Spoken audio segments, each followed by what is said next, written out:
नमस्कार मित्रों, मैं आपका आपके अपने YouTube चैनल में स्वागत करता हूं। मित्रों, 2021 के बंगाल में हुए विधानसभा चुनाव में किस प्रकार से प्रशांत किशोर की टीम ने, जो कि ममता बनर्जी के मुख्य रणनीतिकार थे, उन्होंने भारतीय जनता पार्टी को पटकनी दी, पराजित किया।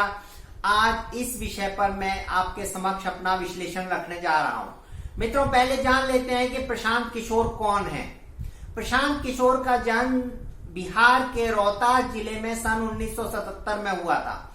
इन्होंने 8 वर्ष यूनाइटेड नेशंस, जो यूएन एक अंतरराष्ट्रीय संस्था है, उसके साथ कार्य किया, एक हेल्थ वर्कर के रूप में, एक हेल्थ एक्टिविस्ट के रूप में। इसके बाद 2012 में ये नरेंद्र मोदी जी के संपर्क में आए, जो उस समय गुजरात के मुख्यमंत्री भी थे और 2012 में विधानसभा के चुनाव में जा रहे थे। 2012 के चुनाव में प्रमुख रणनीतिकार के रूप में ये रहे और इन्होंने गुजरात में प्रधानमंत्री नरेंद्र मोदी जी को मुख्यमंत्री बनने में महत्वपूर्ण भूमिका निभाई। 2014 के लोकसभा चुनावों में भी ये भारतीय जनता पार्टी के प्रमुख रणनीतिकार थे और प्रधानमंत्री नरेंद्र मोदी जी, जो उस समय इन चुनावों में भारतीय जनता पार्टी का नेतृत्व कर रहे थे, उनकी चाय पे चर्चा आदि प्रोग्रामों को इन्होंने ही संचालित किया और भारतीय जनता पार्टी को बहुमत दिलाने में महत्वपूर्ण भूमिका निभाई। 2015 में इन्होंने भारतीय जनता पार्टी का साथ छोड़ दिया, नरेंद्र मोदी जी का साथ छोड़ दिया और इंडियन पॉलिटिकल एक्शन कमेटी का गठन किया। ये एक संगठन था जो विभिन्न पार्टियों का, बिना उनके सिद्धांतों से में का समर्थन किए हुए, उन विभिन्न पार्टियों का के चुनावी अभियान को संचालित करता था और उन्हें जीत तक पहुंचाने के लिए बनाया गया था। इसने सबसे पहले प्रशांत किशोर जी ने 2015 में नीतीश कुमार और लालू जी के गठबंधन, जेडीयू और आरजेडी के गठबंधन को सत्ता तक पहुंचने में महत्वपूर्ण भूमिका निभाई। 2017 में प्रशांत किशोर जी ने कांग्रेस का हाथ थामा और पंजाब तथा उत्तर प्रदेश के विधानसभा चुनावों में प्रमुख रणनीतिकार के रूप में भूमिका निभाई। इन्होंने पंजाब में कैप्टन अमरिंदर सिंह को सत्ता में वापसी के लिए भी महत्वपूर्ण योगदान दिया।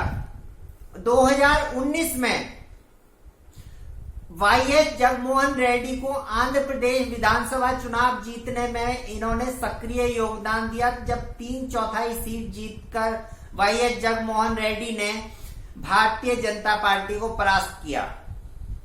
इन्होंने 2020 में आम आदमी पार्टी के लिए प्रमुख रणनीतिकार की भूमिका निभाई और जैसा कि आप जानते हैं, आम आदमी पार्टी ने 70 में से 62 सीट जीती और भारतीय जनता पार्टी को बुरी तरह से परास्त किया।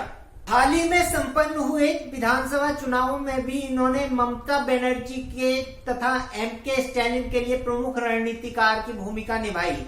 जैसा कि आप जानते हैं, पश्चिम बंगाल में ममता बनर्जी के द्वारा नेतृत्व की हुई तृणमूल कांग्रेस और एमके स्टैलिन की पार्टी डीएमके तमिलनाडु में विजयी रही हैं।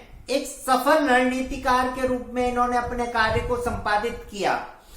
जब ये तब हुआ जबकि अमित शाह लगातार कह रहे थे कि वे पश्चिम बंगाल में 200 से अधिक सीटें जीतने जा रहे हैं, जबकि प्रशांत किशोर ने यह दावा किया था एक प्रमुख चैनल को अपना इंटरव्यू देते हुए कि यदि भारतीय जनता पार्टी पश्चिम बंगाल में 100 से अधिक सीट भी जीत लेती है तो मैं राजनीतिक रणनीतिकार का अपना यह कार्य बंद कर दूंगा, छोड़ दूंगा। तो मित्रों, आप सभी के सामने नतीजे हैं कि प्रशांत किशोर सही साबित हुए और इतने भारत के चाणक्य कहे जाने वाले भारतीय जनता पार्टी के रणनीतिकार अमित शाह जी पूरी तरह से गलत साबित हुए। भारतीय जनता पार्टी 77 सीटों पर सिमट कर रह गई।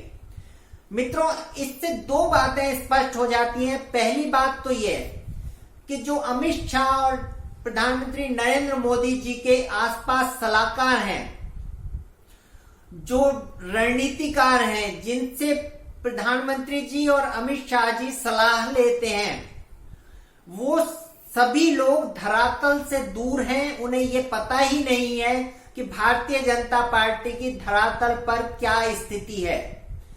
अमित शाह जी का 200 सीट जीतने का दावा करना और परिणामों में 77 सीटें जीतना यह स्पष्ट करता है।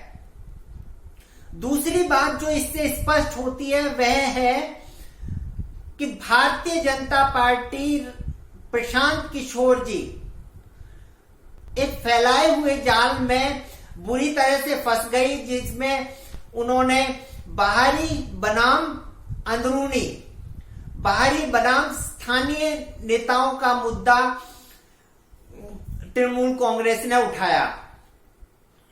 प्रशांत किशोर जी ने 10 अप्रैल 2021 को लगभग चुनाव समाप्त होने से एक माह पहले ऑडियो लीक कराया, जिसमें वे ये कह रहे थे कि प्रधानमंत्री नरेंद्र मोदी की लोकप्रियता पश्चिम बंगाल में बहुत ज्यादा है।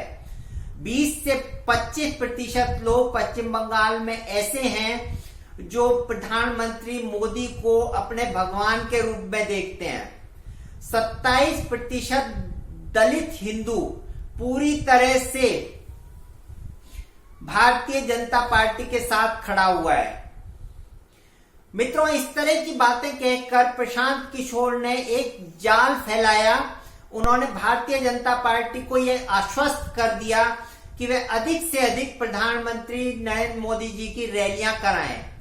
अब यह हुआ कि प्रधानमंत्री नरेंद्र मोदी, अमित शाह जी की रैलियां अधिक से अधिक पश्चिम बंगाल में कराई गई तथा स्थानीय नेताओं ने उन्हें हर नुक्कड़, हर गली में रैली करने के लिए आमंत्रित करना प्रारंभ कर दिया और अधिक से अधिक रैलियां उनकी कराई गई। जबकि ममता बनर्जी ने इस बात को, इस मुद्दे को इस तरह से उठाया, उन्होंने बाहरी बनाम स्थानीय नेताओं का मुद्दा उठाया। उन्होंने कहा कि बाहरी लोग आकर पश्चिम बंगाल में प्रचार कर रहे हैं।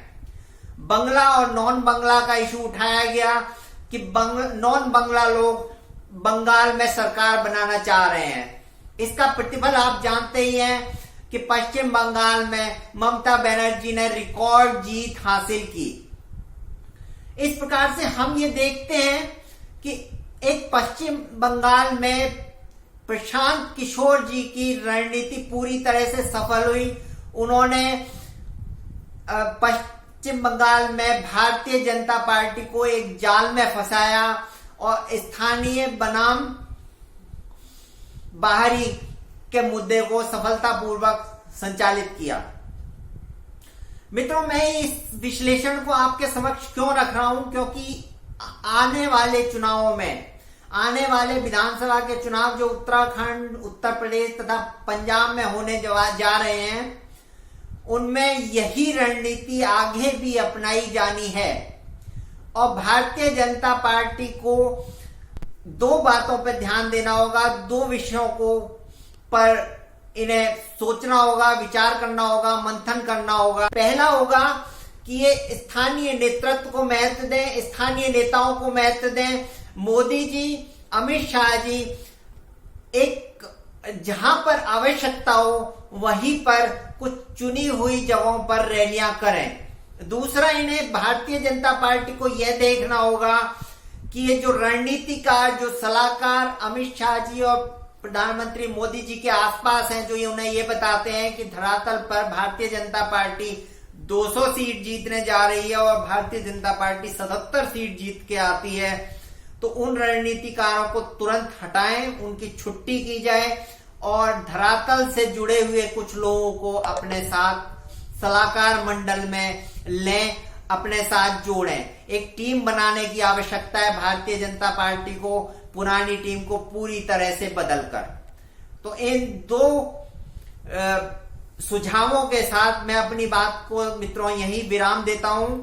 आपको यह वीडियो अच्छा लगा तो इसे लाइक जरूर करें, अपने मित्रों को शेयर भी करें तथा अपनी राय कमेंट में लिखें।